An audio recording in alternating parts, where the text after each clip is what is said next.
Hello किसान भाइयों, आप सभी लोग का हमारे चैनल एस.एन. टेक एग्रीकल्चर में स्वागत है। किसान भाई, आज की इस वीडियो में हम बात करने वाले हैं कि धान की फसल में पोटास का प्रयोग हमें कब करना चाहिए और कौन सी खाद के साथ हम धान में पोटास का प्रयोग कर सकते हैं और कौन सी खाद में हमें पोटास का प्रयोग नहीं करना चाहिए। तो इस वीडियो में आपको संपूर्ण जानकारी मिलेगी कि पोटास का प्रयोग हमें कब करना चाहिए और क्या क्या फ़ायदे हैं इसके, क्या इसकी सही डोज है और क्या इसका सही समय पीरियड है, किस समय पर हम पोटास का प्रयोग कर सकते हैं। तो किसान भाई, इस वीडियो को आप पूरा और लास्ट तक देखते रहिएगा, तभी आप एक सही और एक सटीक जानकारी ले पाएंगे। जो हमारे किसान भी हमारे चैनल पर पहली बार आए हैं, सबसे पहले हमारे चैनल को सब्सक्राइब कर लें, जिससे हमारे अन्य आने वाले वीडियो के आपको नोटिफिकेशन मिलते रहे और आप काफ़ी ज्ञानवर्धक वीडियो देखते रहें।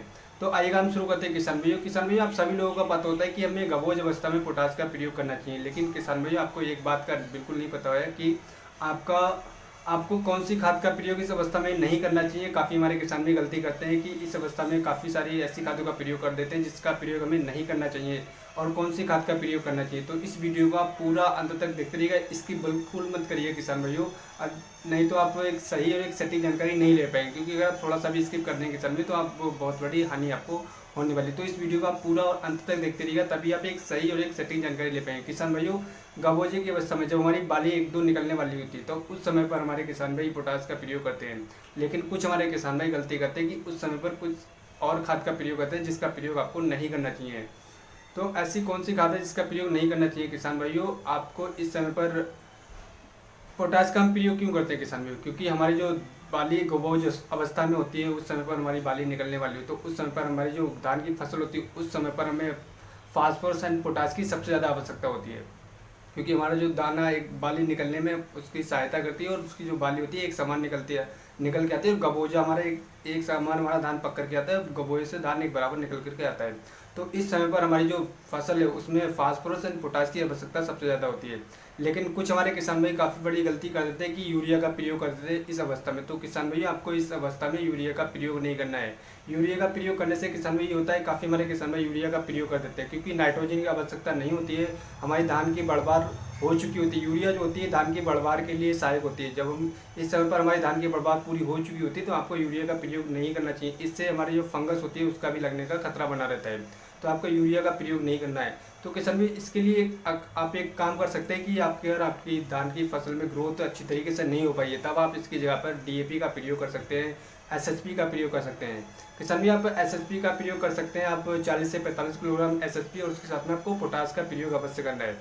इसके अगर आप इसका प्रयोग करते हैं तो आपके जो जो आपकी बढ़वार थी वो बढ़वार आपकी एकदम बराबर दिखाई देगी और आपकी जो बढ़वार है वो एक बराबर एक समान हो जाएगी।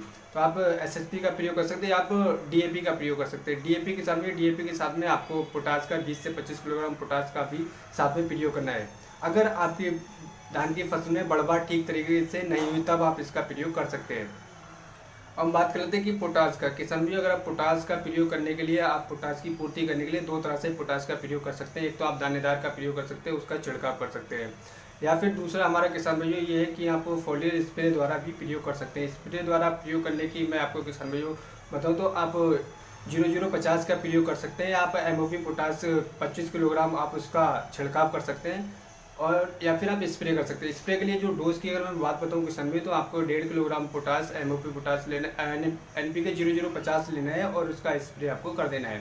ये एक सही डोज और एक सही समय पीरियड है। इस समय पर आप पोटास का प्रयोग कर देते हैं तो जो हमारे जो धान की फसल में जो बाली आएगी वो बाली एक समान होगी, धान में जो भराव होगा एक समान होगा और उसकी जो चमक होगी, चमक काफ़ी अच्छी चमक होगी और आपकी बाली काफ़ी लचीली और चमकीली दिखाई देगी। इस प्रकार आप अपनी बाजार से काफ़ी अच्छा दर भी ले पाएंगे। तो इस प्रकार से अगर आप पोटास का प्रयोग कर सकते हैं तब आपकी जो बढ़वार है वो काफ़ी अच्छी होगी और आपकी जो पैदावार आएगी निकल करके वो काफ़ी अच्छी निकल करके आएगी, आपका दाना काफ़ी चमकीला होगा, वजनदार भी होगा।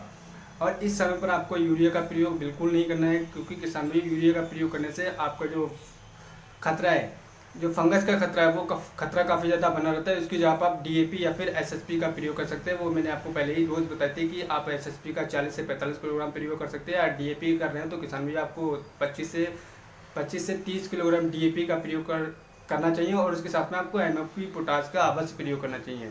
अगर आप इस प्रकार से आप अपने धान की फसल में पोटास का प्रयोग करते हैं तब आप अपनी धान की फसल से बेहद अच्छा अधिकतर पैदावार ले पाएंगे। किसान भाई, अगर आपको हमारी वीडियो पसंद है तो हमारे चैनल को सब्सक्राइब करना बिल्कुल मत भूलिएगा और हमारे वीडियो को ज़्यादा से ज़्यादा शेयर करिएगा, जिससे हमारी बातें सभी किसान भाई तक पहुँच सके और वो ज़्यादा से ज़्यादा लाभ ले सकें। अगर आपका कोई सवाल रहता है, कोई डाउट रहता है किसान भाई, तो आप हमें डायरेक्टली कमेंट करके पूछ सकते हैं। आपका जो सवाल होगा उसका मैं तुरंत ही जवाब देने की कोशिश करूँगा। तो किसान भाइयों, आशा करता हूँ मैं आपको एक सही और एक सटीक जानकारी दे पाऊँ। अगली वीडियो मिलते हैं नई वीडियो में नई जानकारी के साथ। धन्यवाद किसान भाइयों।